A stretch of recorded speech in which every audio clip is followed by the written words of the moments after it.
ओम श्री साईनाथ नाथाय नमः। सभी श्रोताओं को मेरा प्रणाम एवं हार्दिक अभिनंदन। आज हम श्री साईं चरित्र के 40वें अध्याय का श्रवण करेंगे। इस अध्याय में 2 कथाओं का वर्णन है। एक, बाबा किस प्रकार श्रीमान देव की मां के यहाँ उद्यापन में सम्मिलित हुए और बाबा किस प्रकार होली त्योहार के भोजन समारोह के अवसर पर बांद्रा में हेमांड पंत के गृह पधारे। श्री साईं समर्थ धन्य हैं जिनका नाम बड़ा सुंदर है। वे सांस्कारिक और आध्यात्मिक दोनों ही विषयों में अपने भक्तों को उपदेश देते हैं और भक्तों को अपना जीवन ध्येय प्राप्त करने में सहायता प्रदान कर उन्हें सुखी बनाते हैं। श्री साईं अपना वरद हस्त भक्तों के सिर पर रखकर उन्हें अपनी शक्ति प्रदान करते हैं। वे भेदभाव की भावना को नष्ट कर उन्हें अप्राप्य वस्तु की प्राप्ति कराते हैं। भक्त लोग साईं के चरणों पर भक्ति पूर्वक गिरते हैं और श्री साईं बाबा भी भेदभाव रहित होकर प्रेम पूर्वक भक्तों को हृदय से लगाते हैं।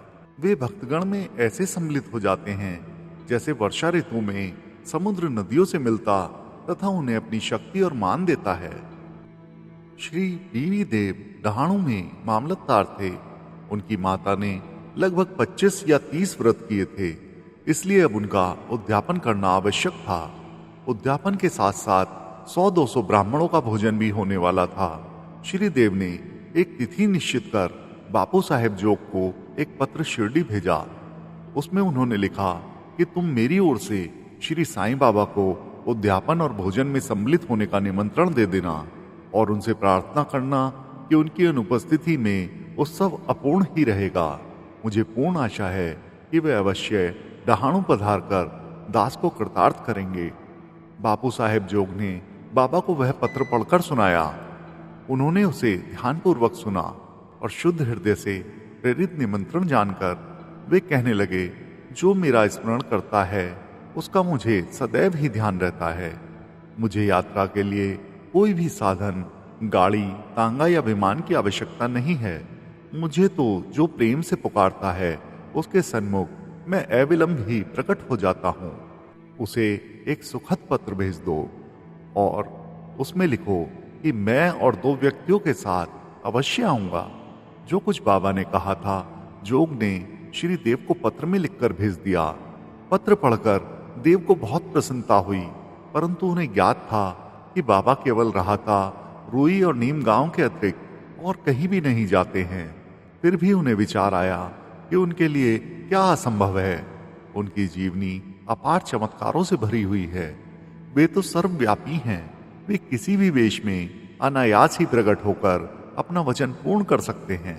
उद्यापन के कुछ दिन पूर्व एक सन्यासी डहाणू रेलवे स्टेशन पर उतरा, जो बंगाली सन्यासियों के समान वेशभूषा धारण किए हुए था। दूर से देखने में ऐसा प्रतीत होता था कि वह गौरक्षा संस्था का स्वयं सेवक है। वह सीधा स्टेशन मास्टर के पास गया और उनसे चंदे के लिए निवेदन करने लगा। स्टेशन मास्टर ने उन्हें सलाह दी कि तुम यहाँ के मामलेदार के पास जाओ और उनकी सहायता से ही तुम यथेष्ट चंदा प्राप्त कर सकोगे।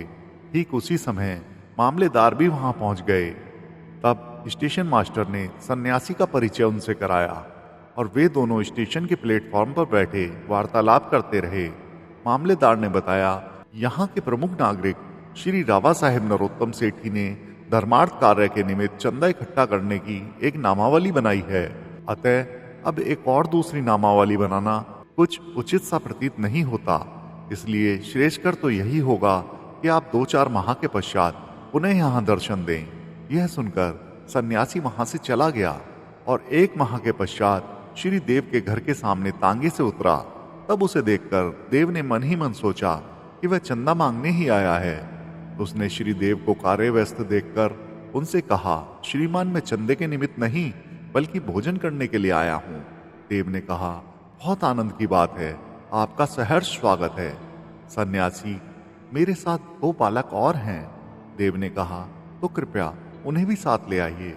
भोजन में अभी 2 घंटे का विलंब था, इसलिए देव ने पूछा, यदि आज्ञा हो तो मैं किसी को उन्हें बुलाने के लिए भेज दूं। सन्यासी ने कहा, आप चिंता ना करें, मैं निश्चित समय पर उपस्थित हो जाऊंगा। देव ने उन्हें दोपहर में पधारने की प्रार्थना की।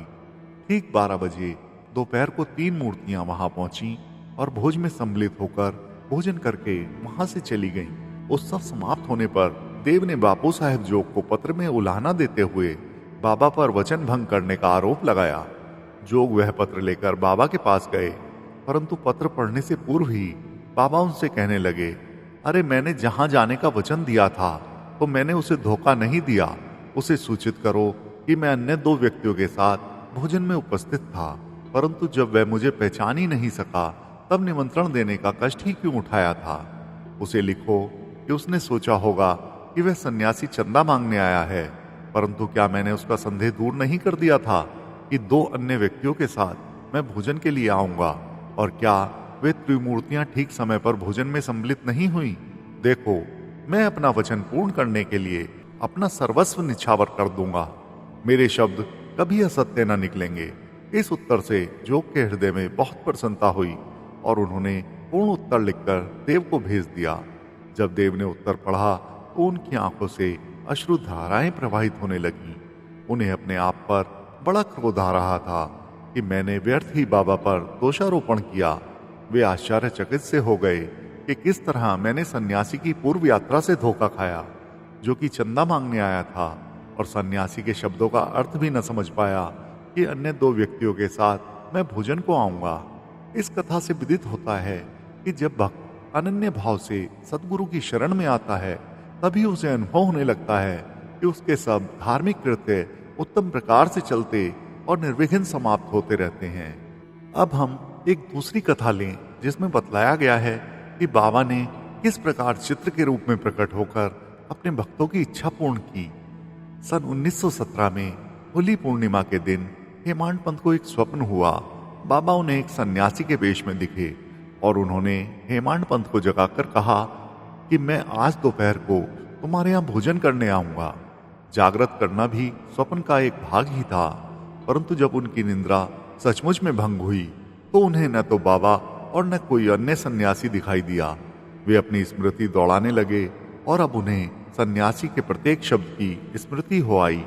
यद्यपि वे बाबा के सानिध्य का लाभ गत 7 वर्षों से उठा रहे थे तथा उन्हीं का निरंतर ध्यान किया करते थे, परंतु यह कभी भी आशा न थी कि बाबा भी कभी उनके घर पर पधार कर भोजन कर उन्हें कृतार्थ करेंगे। बाबा के शब्दों से अति हर्षित होते हुए वे अपनी पत्नी के समीप गए और कहा कि आज होली का दिन है, एक सन्यासी अतिथि भोजन के लिए अपने यहाँ पधारेंगे, इसलिए भात थोड़ा अधिक बनाना। उनकी पत्नी ने अतिथि के संबंध में पूछताछ की। प्रत्युत्तर में हेमांड पंत ने बात गुप्त न रखकर स्वप्न का वृतांत सत्य सत्य बतला दिया। तब वे संदेह पूर्वक पूछने लगी कि क्या यह भी कभी संभव है कि वे शिरडी के उत्तम पकवान त्याग कर इतनी दूर बांद्रा में अपना रूखा सूखा भोजन करने को पधारेंगे। हेमांड पंत ने विश्वास दिलाया कि उनके लिए क्या संभव है। हो सकता है वे स्वयं न आए और कोई अन्य स्वरूप धारण कर यहाँ पधारें। इस कारण थोड़ा अधिक भात बनाने में हानि ही क्या है। इसके उपरांत भोजन की तैयारियां प्रारंभ हो गईं। होली का पूजन प्रारंभ हो गया और पत्तले बिछाकर उनके चारों ओर रंगोली डाल दी गई। 2 पंक्तियां बनाई गईं और बीच में अतिथि के लिए स्थान छोड़ दिया गया। घर के सभी कुटुंबी पुत्र, नाती, लड़कियां, दामाद इत्यादि ने अपना अपना स्थान ग्रहण कर लिया और भोजन परोसना भी प्रारंभ हो गया। अब भोजन परोसा जा रहा था तो प्रत्येक व्यक्ति उस अज्ञात अतिथि की उत्सुकता पूर्वक राह देख रहा था। जब मध्याह्न भी हो गया और कोई भी नहीं आया, तब द्वार बंद कर साकल चढ़ा दी गई। अन्न शुद्धि के लिए घृत वितरण हुआ, जो कि भोजन प्रारंभ करने का संकेत है। वैश्वदेव यानी अग्नि को औपचारिक आहुति देकर श्री कृष्ण को नैवेद्य अर्पण किया गया। फिर सभी लोग जैसे ही भोजन प्रारंभ करने वाले थे, इतने में ही सीढ़ी पर किसी के चढ़ने की आहट स्पष्ट आने लगी। हेमांड पंत ने शीघ्र उठकर साकल खोली और 2 व्यक्तियों, एक अली मोहम्मद और मौलाना हसमू मुजावर को द्वार पर खड़े हुए पाया।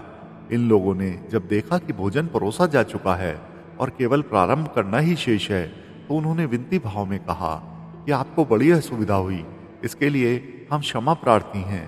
आप अपनी थाली छोड़कर दौड़े आए हैं तथा अन्य लोग भी आपकी प्रतीक्षा में हैं, इसलिए आप अपनी यह संपदा संभालिए। इससे संबंधित आश्चर्यजनक घटना किसी अन्य सुविधाजनक अवसर पर सुनाएंगे। ऐसा कहकर उन्होंने पुराने समाचार पत्रों में लिपटा हुआ एक पैकेट निकालकर उसे खोलकर मेज पर रख दिया। कागज के आवरण को ज्यों ही हेमांड पंत ने हटाया तो उन्हें बाबा का एक बड़ा सुंदर चित्र देखकर महान आश्चर्य हुआ। बाबा का चित्र देखकर वे द्रवित हो गए। उनके नेत्रों से आंसुओं की धारा प्रवाहित होने लगी और उनके समूचे शरीर में रोमांच हो गया। उनका मस्तक बाबा के श्री चरणों में झुक गया। वे सोचने लगे कि बाबा ने इस लीला के रूप में ही मुझे आशीर्वाद दिया है। कौतूहलवश उन्होंने अली मोहम्मद से प्रश्न किया कि बाबा का यह मनोहर चित्र आपको कहां से प्राप्त हुआ। उन्होंने बताया कि मैंने इसे एक दुकान से खरीदा था। इसका पूर्ण विवरण मैं किसी अन्य समय के लिए शेष रखता हूँ। कृपया आप अब भोजन कीजिए क्योंकि सभी आपकी प्रतीक्षा कर रहे हैं। हेमांड पंत ने उन्हें धन्यवाद देकर नमस्कार किया और भोजन गृह में आकर अतिथि के स्थान पर चित्र को मध्य में रखा तथा विधि पूर्वक नैवेद्य अर्पण किया। सब लोगों ने ठीक समय पर भोजन प्रारंभ कर दिया। चित्र में बाबा का सुंदर मनोहर रूप देखकर प्रत्येक व्यक्ति को प्रसन्नता हुई और इस घटना पर आश्चर्य भी हुआ कि यह सब कैसे घटित हुआ। इस प्रकार बाबा ने हेमांड पंत को स्वप्न में दिए गए अपने वचनों को पूर्ण किया। इस चित्र की कथा का पूर्ण विवरण अर्थात अली मोहम्मद को चित्र कैसे प्राप्त हुआ और किस कारण से उन्होंने उसे लाकर हेमांड पंत को भेंट किया, इसका वर्णन अगले अध्याय में किया जाएगा। आप सभी श्रोताओं ने बड़े ही ध्यानपूर्वक, बड़े ही भक्ति भाव से श्री साईं चरित्र के 40वें अध्याय का श्रवण किया। उसके लिए हम आपके हार्दिक आभारी हैं। ओम श्री सद्गुरु साईनाथार्पणमस्तु। शुभम भवतु। ओम साई राम।